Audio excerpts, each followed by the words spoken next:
Bine ne-am regăsit, dragi prieteni. Astăzi avem vești foarte, foarte bune. În primul rând, ucrainenii au reușit să ridice steagul deasupra așezării, deasupra localității Kucherov Yar, care este în zona Dobropilea, la nord de Pokrovsk. De asemenea, ucrainenii, prin SBU, Serviciul de Inteligență al Armatei Ucrainene, a reușit să lovească niște zone foarte, foarte sensibile ale rușilor, dar să nu mai lungim, înainte de a vă prezenta subiectele principale ale analizei noastre de astăzi, vreau să vă arăt și aceste lucruri îmbucurătoare. Atacurile SBU, avem imagini, se pot observa, cu loviturile dronelor FP2 ucrainene cu focoase de 105 kg care atacă bazele rusești din teritoriul ucrainean ocupat. Vedeți în această imagine cum sunt distruse rând pe rând obiective ale logisticii rusești. Vreau să vă mai spun doar că aceste drone îmbunătățite duc o cantitate dublă de explozibil. De la 50 de kilograme, ucrainenii au reușit să le îmbunătățească să transporte 105 kg, astfel că explozia este mult mai puternică și pagubele asupra obiectivelor rusești sunt mult mai mari. Au modificat drona, care zbura la 1400 de kilometri, modificând-o să zboare doar la 200 de kilometri, exact cât le trebuie ucrainenilor să lovească punctele sensibile ale logisticii rusești din apropierea liniei fronturilor. Iată o nouă veste bună. SBU curăță cerul ucrainean de avioanele ușoare rusești cu care rușii reușeau să vâneze dronele ucrainene. Spun în comunicat ucrainenii, pentru fiecare crimă rușii se vor confrunta cu o pedeapsă justă. Și vedeți în această imagine cum ard, precum două torțe, avioanele rusești distruse prin aceste lovituri ucrainene. Dar haideți să nu zăbovim prea mult, vă prezentăm subiectele principale ale analizei noastre de astăzi. Trump și-a anulat întâlnirea cu Putin de la Budapesta, o veste foarte bună.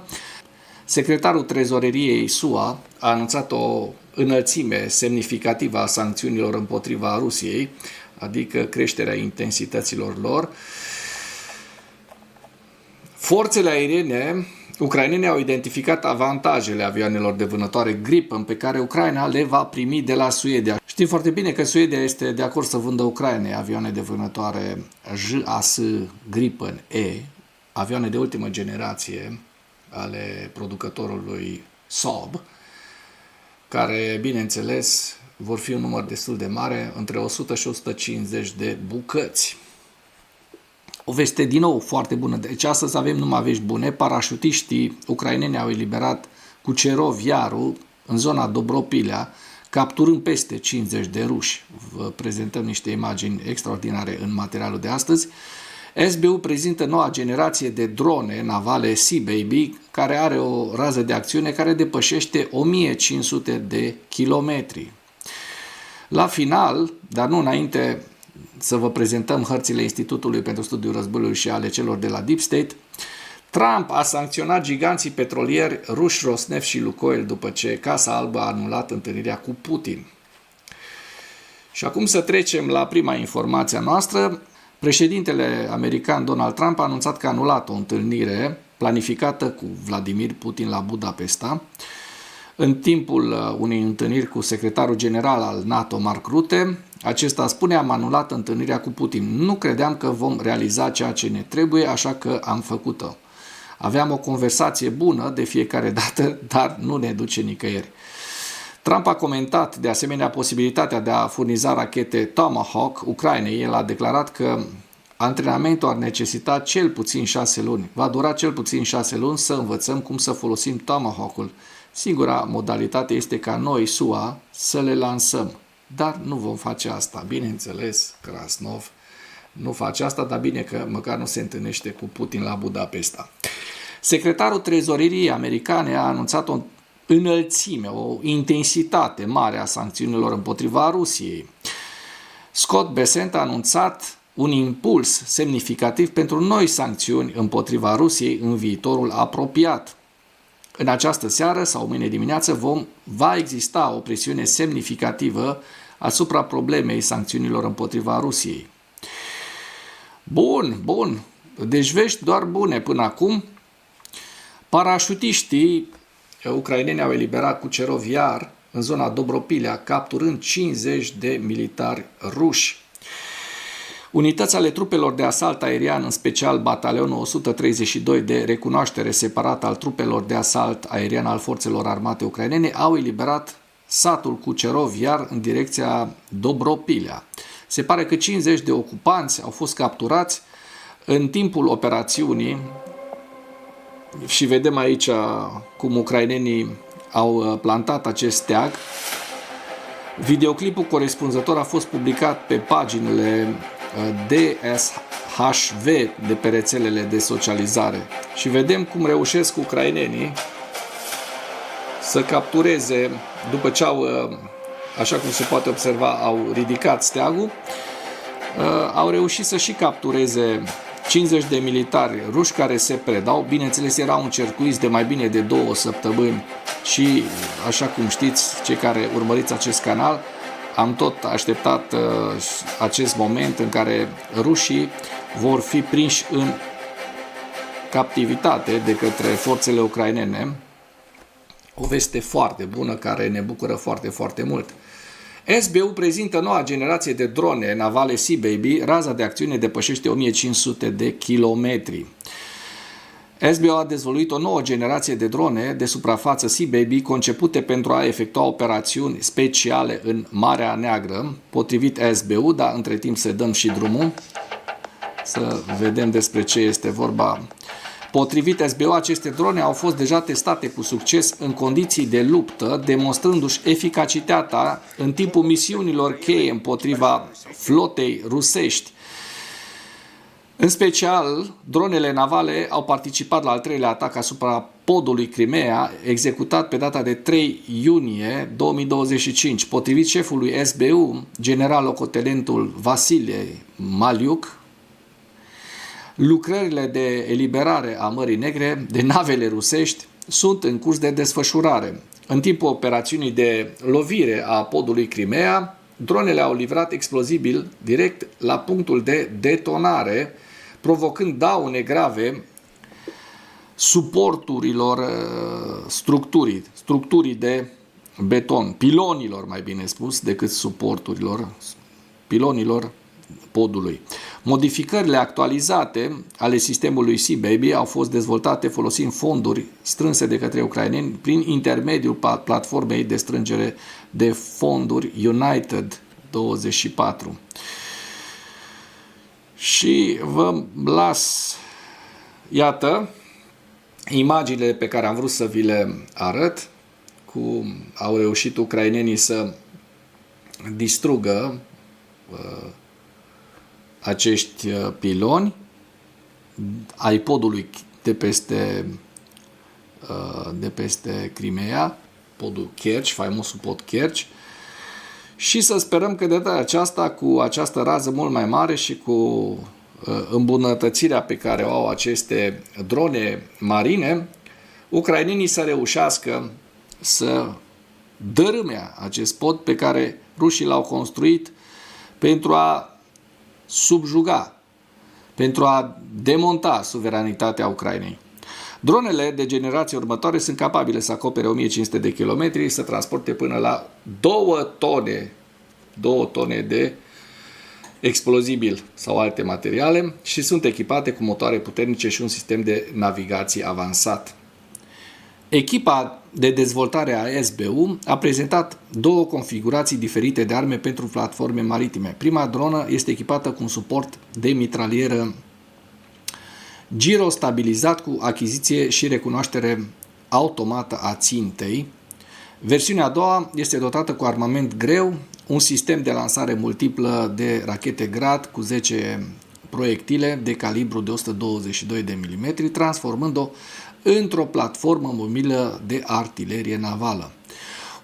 Utilizarea activă a sistemelor fără pilot a obligat Rusia să redistribuie majoritatea navelor sale de război la Novorossiysk, ceea ce a permis Ucrainei să deblocheze coridorul cerealelor din Marea Neagră. În plus, în iunie, drona navală Magura V7, echipată cu rachete sol-aer, a fost observată în strâmtoarea Kerch, la scurt timp după operațiune SBU în apropierea podului Crimea.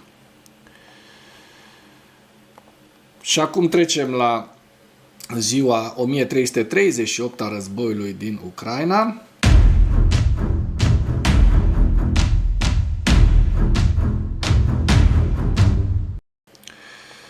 În ultimele 24 de ore, rușii au pierdut 920 de militari, 2 tancuri, 6 vehicule blindate de luptă, 24 de piese de artilerie, un lansator de rachete, un mijloc de apărare antiaeriană, ucrainenii reușind să doboare atacul masiv rusesc în crima de război, o nouă crimă de război rusească de ieri, în care a ucis 6 civili și a rănit câteva zeci. Așadar, ucrainenii au reușit să doboare 626 de drone rusești și 16 rachete balistice.